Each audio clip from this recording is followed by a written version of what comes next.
My name is Eric. I'm 29 years old, and up until last year, I genuinely believed I understood what the word family meant. Not the polished, sentimental version you see on greeting cards, but the kind of family you build your entire life around, the kind you carry, even when the weight isn't evenly shared. I've always been the quiet one, the responsible son, the one who remembers birthdays, sends flowers without being reminded, and steps in whenever something falls apart and no one else notices there was ever a gap to begin with. He never imagined I'd grow into the backbone of a family that treated me like I was replaceable. That realization didn't happen all at once. It crept in slowly, silently, like a rot beneath floorboards, hidden until everything finally collapses. I grew up as the middle child. My older brother, Adam, was the golden boy, varsity football, effortlessly charming, always surrounded by people. My younger sister, Mia, was the princess from the day she was born. And then there was Meh, the kid with B+ grades who constantly heard I wasn't reaching my potential. I didn't resent it. He learned early how to stay out of the way. He focused on school, earned a scholarship, moved out as soon as I could, and eventually launched a smollett company. It wasn't glamorous. It took 3 brutal years fueled by instant noodles, 16-hour workdays, and investors who stopped replying the moment I followed up. Somehow, against the odds, the business survived, and then it took off. What still amazes me is this: when I was struggling, my family was nowhere to be found. When the money finally arrived, that's when I suddenly became family again.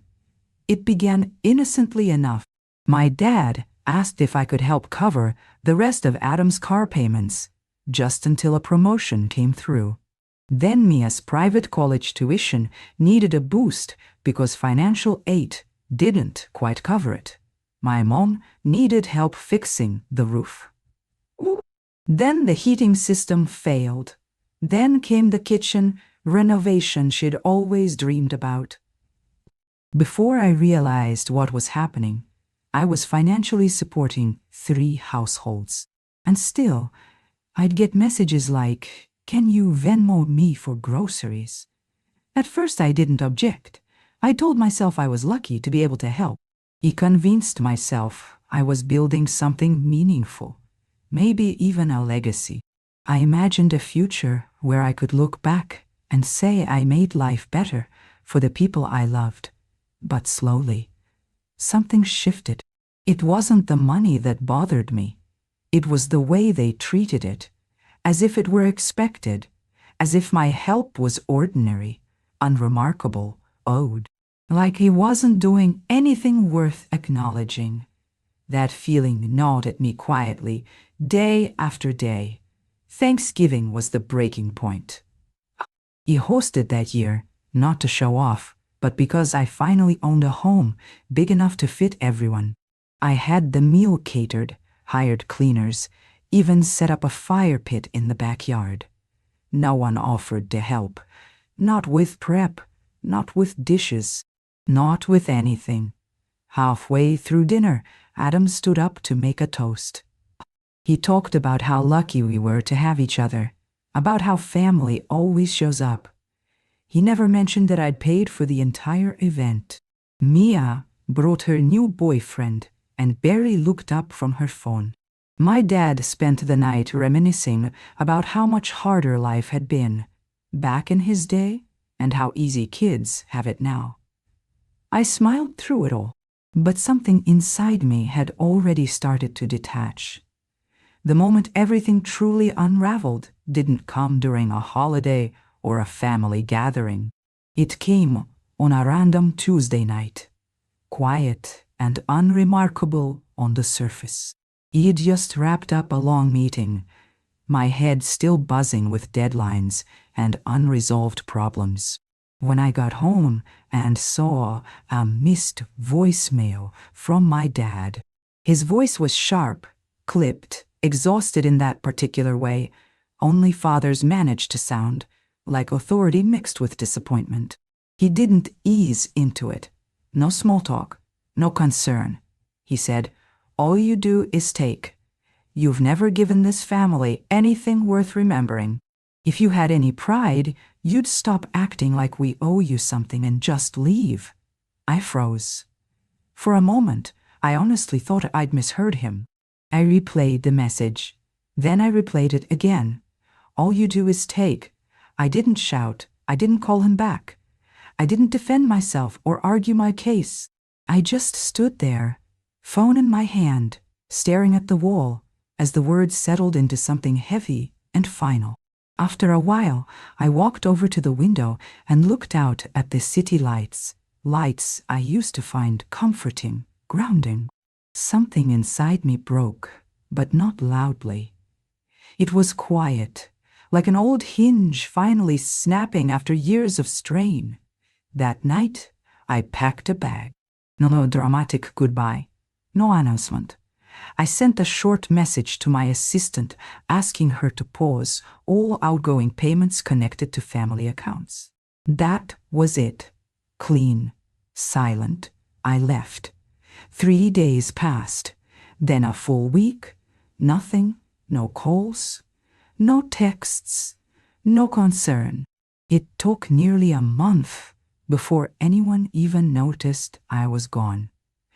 Mia was the first to reach out. She called late on a Friday night, her voice shaky but trying hard to sound casual. "Hey, Eric. I just logged into the school portal, and my tuition didn't go through this month. Did something happen with the account?" I could hear the panic underneath the forced calm, the tone people use when they're terrified but don't want to admit it. I didn't call her back. He sent one text, just one sentence. "Thought I never gave this family anything." No explanation, no follow-up. She didn't respond. But within an hour, my phone lit up. 4 missed calls from my mom, 2 from Adam, 1 from an unfamiliar number, then another voicemail from my dad. "It would have been funny if it didn't hurt. Eric, we need to talk. Whatever this little stunt is, it's not funny. Your sister's future is on the line. No apology, no reflection, just demands." That same tone that said I still owed them something. That weekend, I booked a flight to Denver. I'd never been before, but I needed distance. Real distance. The kind that makes it feel like you've broken free from orbit. He rented a small Airbnb overlooking the mountains. For the first time in years, I slept deeply. I didn't check my email. I didn't open messages. He let the world move forward without me. Back home, everything started to collapse. Mia's school sent a notice of warning of withdrawal due to non-payment. Adam's car, still unpaid, was repossessed. My parents' mortgage payment bounced. The structure that I'd built on my silence and reliability cracked the moment the support disappeared. They reached out to extended family, telling their version of the story. I'd cut them off without warning.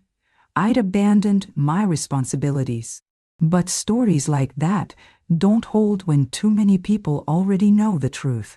Some of my cousins had seen the pattern for years. One message in particular stayed with me. It was from Emma, my mom's niece. She wrote, "I've always admired how patient you are, but I'm glad you finally stopped being their safety net." That hit harder than anything else, because I wasn't looking for revenge. I just wanted peace. And once you remove the one thing people use to control you, once they realize they need you far more than you ever needed them, that's when everything truly starts to unravel. He stayed in Denver for a week, doing almost nothing on purpose. Every morning, I walked to a small coffee shop near the Airbnb, ordered the same drink, and sat by the window journaling. After that, I wandered downtown with no destination, just to remind myself what uninterrupted silence felt like. No buzzing phone, no sudden obligations, no one asking, "Can you just do me one more favor?" At first, the calm felt unfamiliar, almost uncomfortable, like my body was still bracing for someone else's disappointment. I had to unlearn the instinct to stay alert, to anticipate emergencies that weren't mine anymore. By the second week, I rented a car and drove out to Boulder. I went hiking alone, something I'd always wanted to do but never managed. Every time I tried to plan a trip in the past, something came up.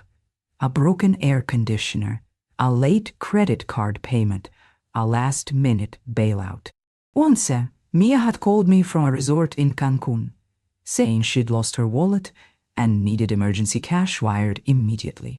That memory surfaced as I stood on a cliffside trail, cold wind cutting through my jacket. The valley stretched endlessly below. He laughed, really laughed. The sound echoed off the rocks. It took 3 full weeks before my mom finally broke the silence with something more than passive-aggressive voicemails. She sent an email. The subject line read, "We need you to come home." No greeting, just a long wall of text. It started with, "I don't know what's gotten into you." Shifted quickly to, "Your father is furious." Moved on to, "We've done so much for you."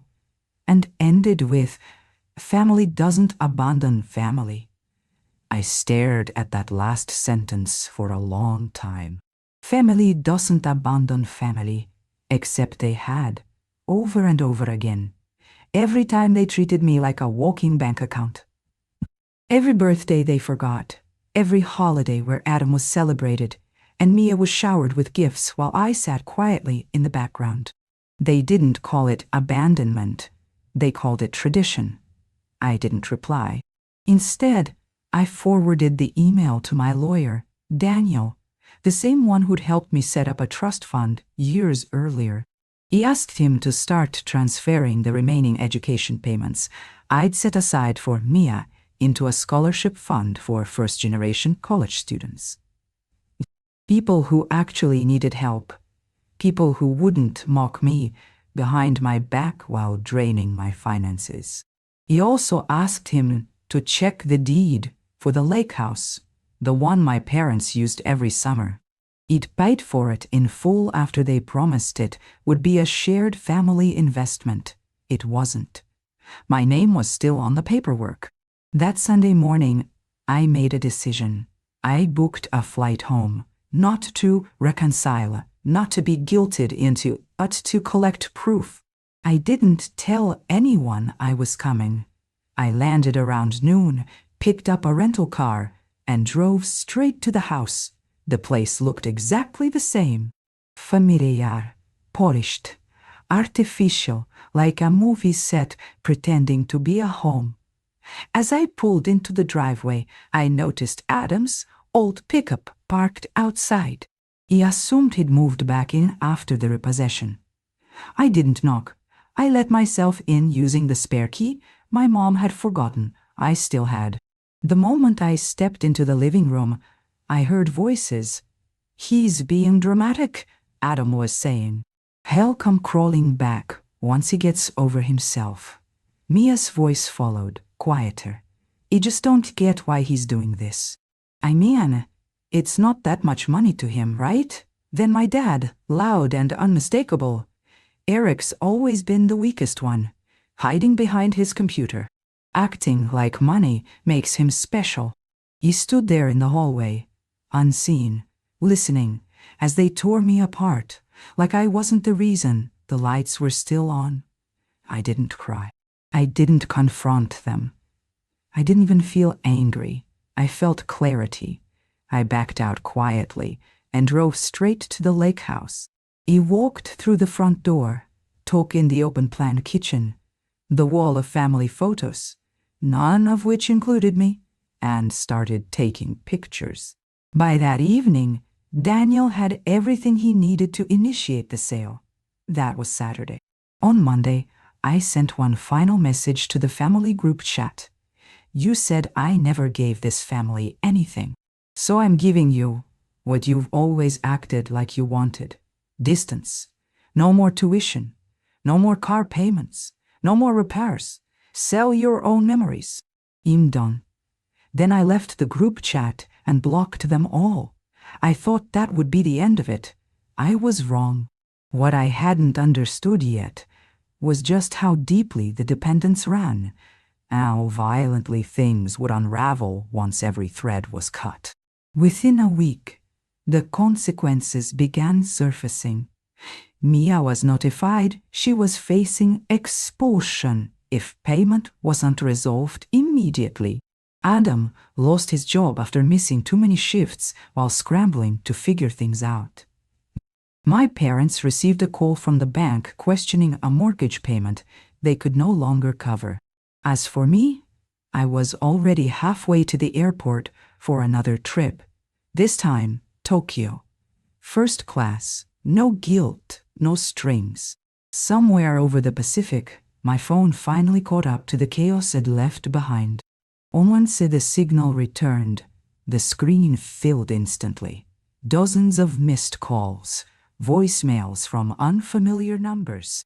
Probably Mia's friends or family acquaintances sent to reason with me on their behalf. There were messages from my dad that started out aggressive, but quickly dissolved into fragmented desperation. We didn't mean it like that. You're still our son. That one made me laugh. I didn't listen to a single voicemail. I didn't open any attachments. I just watched the notifications stack up, one after another, like a silent montage of panic. It was strange how the people who insisted I'd never given anything suddenly remembered every dollar once it was gone. Tokyo was exactly what I needed. Clean, orderly, anonymous. I wandered through temples in the morning and neon-lit arcades at night. I let my mind rest in ways I hadn't known were possible. No obligations, no emergencies, no one expecting me to fix what they broke.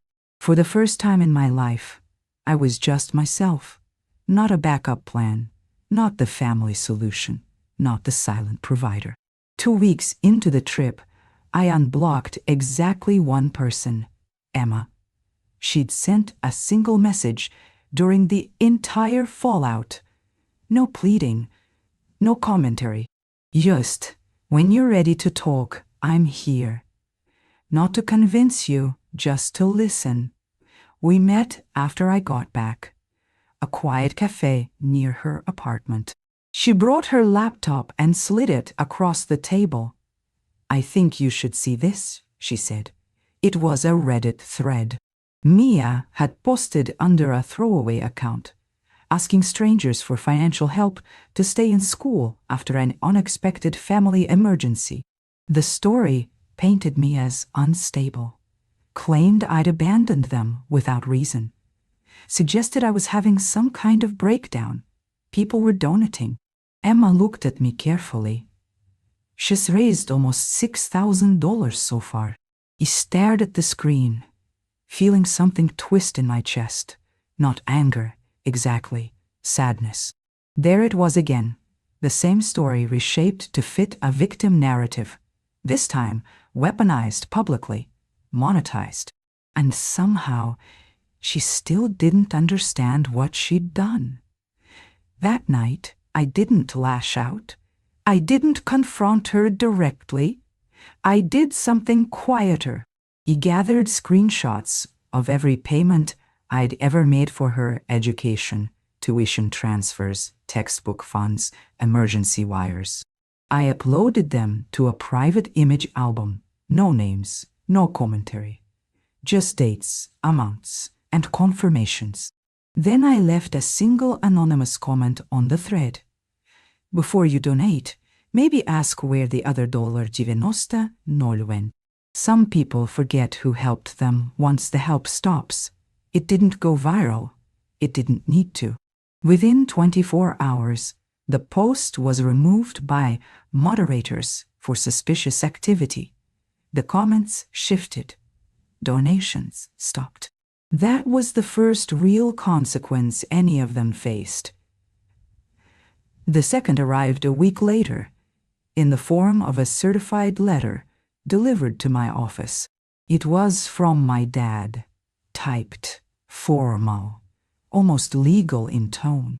It began, "We are formally requesting a meeting to discuss the breakdown of our family dynamic." I nearly laughed out loud, as if this were a boardroom issue to be resolved with talking points. But buried in the phrasing was the real reason. They wanted a portion of the proceeds from the lake house sale. Apparently, they believed they had emotional equity in the property. He handed the letter to Daniel without saying a word. He read it, smirked, and said, "Want me to remind them that emotional equity doesn't hold up in court?" I nodded. And then we went a step further. Daniel sent them a copy of the original agreement, an old document my father had signed years earlier, back when I first offered to pay for the lake house. It was clear, unambiguous, and written in his own words. He acknowledged that this home is purchased by and remains the sole property of Eric, last name. I relinquish all future claims. They must have forgotten it existed, or hoped I had. That letter ended the conversation immediately. The call stopped. The emails vanished. For a brief moment, there was silence. It didn't last. Once word spread that I was preparing to sell the main house as well, panic set in. While at being in Tokyo, Daniel and I had been quietly working on something else. Years earlier, when my parents had fallen behind on their mortgage, I'd loaned them a large sum under a verbal agreement. They never repaid it. Daniel tracked every transfer, every deposit, every wire. We filed a lien. The total came out to just over $80,000. Legally, I could force a sale. Emma called me the night the paperwork went through. "They're freaking out," she said. "Your mom's been calling everyone in tears. Your dad says he's going to go public." I exhaled slowly. "Let him. I have receipts." What I didn't say was that this wasn't about revenge anymore. It was about closure. Because what none of them ever understood was that I'd already given them everything. My time, my money, my loyalty. They'd mistaken generosity for weakness, thought I was a faucet they could turn on whenever they were thirsty. Now they were learning what thirst really meant. The day of the auction arrived faster than I expected. He parked across the street that morning, the air sharp and stale with early fall cold. I sat in the car for a moment, just watching. The house I grew up in stood there quietly, a small white sign staked into the lawn. Notice of foreclosure. Auction today.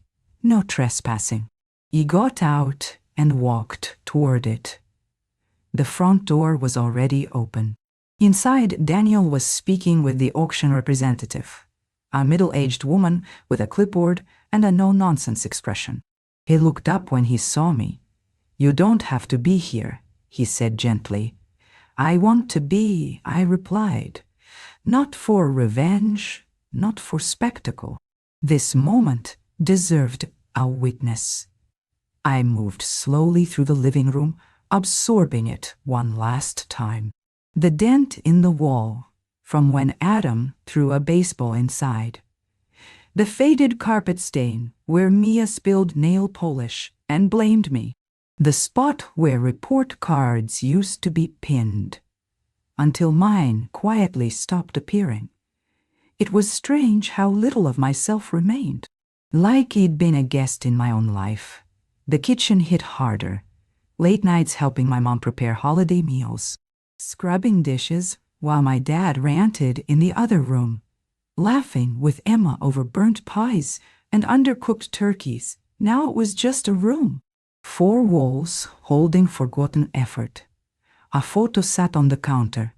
A family portrait from 2 Christmases ago, paid for by me. Matching outfits. Professional lighting. I remembered how they cropped me out when they posted it online. I turned the photo face down. Cars began arriving. Curious neighbors. Serious bidders. Then my family. They pulled up in my dad's old Chevy.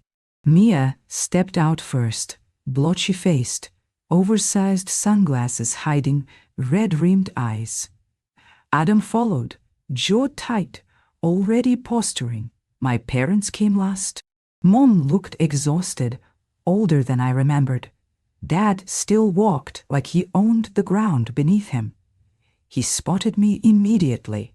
"Eric," he called. "We need to talk. Now." I didn't move. He approached Adam, hovering behind him. "You're really doing this? You're humiliating your own family over some imagined slight." "It's not a slight," I said calmly. "It's a pattern. And it ends today." He started to snap back, but I raised a hand. "Don't." Mia stepped forward, voice shaking. "I'm going to lose my scholarship." He already had to drop classes. "Why are you doing this to us?" "I paid for your first 3 years," I said. "Every bill, every book." "You never said thank you. Not once. And then you told strangers I was unstable." She broke down. My mom finally spoke. "We're a family, Eric. Families don't do this." "No," I said. "Families don't take like this." The auctioneer announced the start. Dad looked around, uncertainty finally cracking through. "You can't do this." "You're right," I said quietly, "so I'm taking it back." The house sold within the hour. A retired couple from out of town. Full payment. I signed the papers, handed Daniel the keys, and walked away. 3 weeks later, the moving truck arrived. My parents tried to fight it, claimed rights they didn't have. The court order was clear. 30 days. No exceptions. They left behind piles of clutter, old trophies, broken appliances, forgotten things.